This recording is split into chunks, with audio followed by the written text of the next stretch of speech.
And welcome back to Comic Frontline, everybody. I am Brant Fowler, aka the Gonzo Goose, back with another Heroes review, Heroes Reborn Season 1, Episode 5, titled The Lion's Den. And appropriately so, as we learn towards the end of the episode especially. Alright, so overall, before I get into the different story plots throughout this episode, as an overview, I feel like this episode was a lot better balanced than the last episode, the previous couple of episodes. I felt like they really balanced the different storylines going on a lot better and more evenly. Here, I think we had a lot of forward progression in a few of the storylines, and others we just got just that little tease, like I was talking about the way that they used to do it in the original show, which is a preferred way, in my personal opinion. Where a couple of the story plots we just get a little taste of it and then it moves on for another future episode, and the main focus is on like 2 or 3 storylines. This particular episode, obviously the Noah Bennett, which is the main through line, that's the main story point here, got the most screen time. It got the most progression, I feel. I think Tommy's story, which he is definitely an important character to this series as well. His story progressed quite a bit, and we got to see more of Melina and learn just a little bit more about what she's dealing with, what she's facing. Alright, so let's look at some of the other storylines before we get into those bigger ones. We had Luke, who decides to go home, and he's like looking at his, looking at old videos of him and his child and thinking about his life, and he's reevaluating things, and he takes a drastic step to kind of move forward and atone towards the end of the episode. But it was these nice little emotional moments of him coming to terms finally with what he's lost and deciding that he needs to take a different path, and we don't know what that path is, but that was just a nice little side story that I didn't feel like it was unnecessary. I felt like it was necessary to show the growth of that particular character and have him move on. But for this episode, it was just a few little scenes to kind of show that emotion coming out. So that was fine. Didn't take a whole lot of time.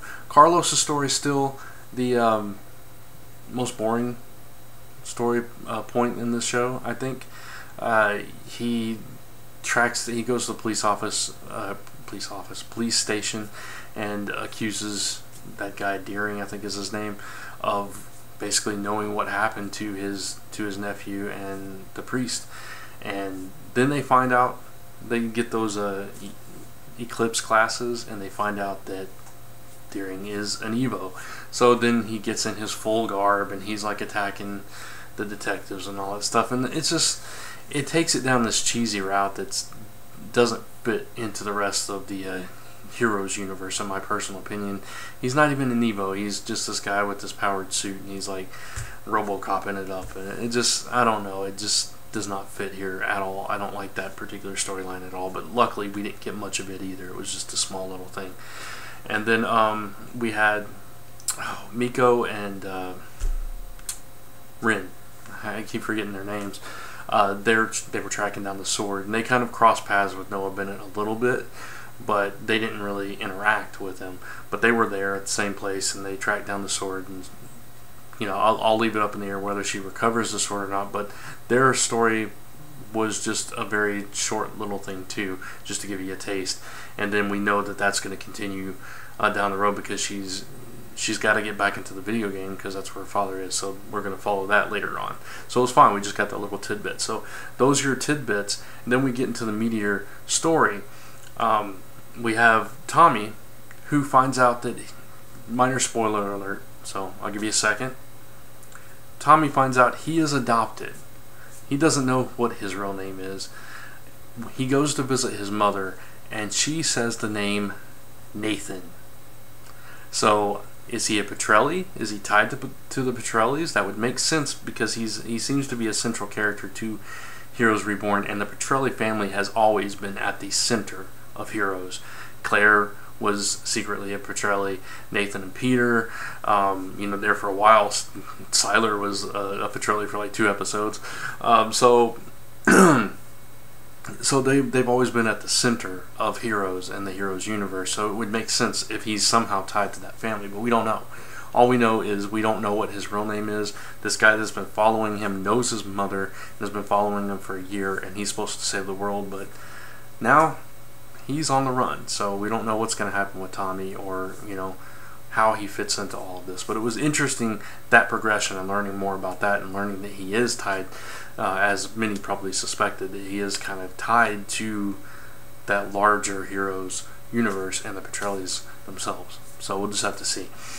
Melina's story. She and her companion, which I can't remember her name, the one that turns invisible, they're supposed to meet this contact, but they get the Renatus, Harrison finds them, and then there's a battle and everything. We learn that she's definitely got to save the world. We still don't know why, but the invisible girl tells her that you don't have to do this alone. Unfortunately, Melina is alone by the end of the episode, and she's on the run as well, and she doesn't know where she's going or what she's supposed to do, but she has an envelope that was given to her that has all the answers to the questions that she has. We do see at the end, which I'll get to, what this big threat is that she's supposed to be stopping. So the main through line here, Noah Bennett, along with the daughter, I cannot think of her name, Taylor, and Quentin, they're infiltrating Renatus. They're trying to get Taylor's mom cornered. She's the head of Renatus, and trying to figure out why she's got all these Evos. They find this large seed bank and realize that they're going to try to repopulate the Earth. And so we automatically assume, oh, she's evil. This is genocide. She's going to kill the entire population of the Earth just to repopulate it with no Evos. And it's just a really interesting plot point. So they have that whole confrontation, but in the whole interim, when Miko gets her sword back, Erica, that's her name, Erica escapes, and then at the end of the episode we finally see what this big threat is. In less than a week's time, minor spoiler here as well, actually it is kind of a big spoiler, so if you don't want to know, you can fast forward a couple of minutes, but at the end of the episode, within a week's time, there's a big solar fire flame thing coming towards the Earth, solar radiation, and it's going to wipe out the entire planet.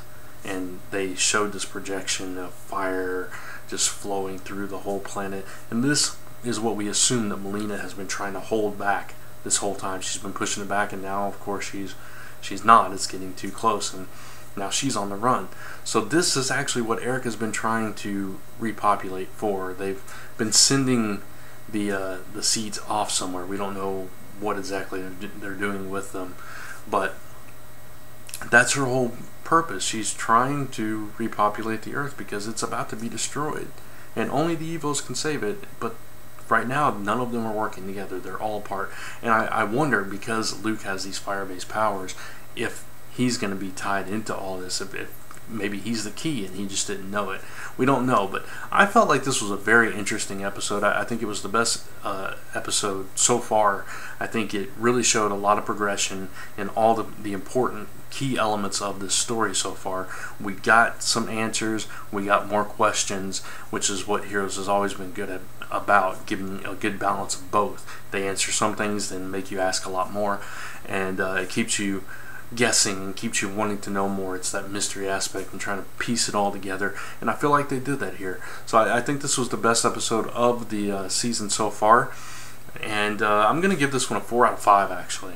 It could be better, it could be stronger. I think they need to totally get rid of Carlos and that whole story, bring in somebody else.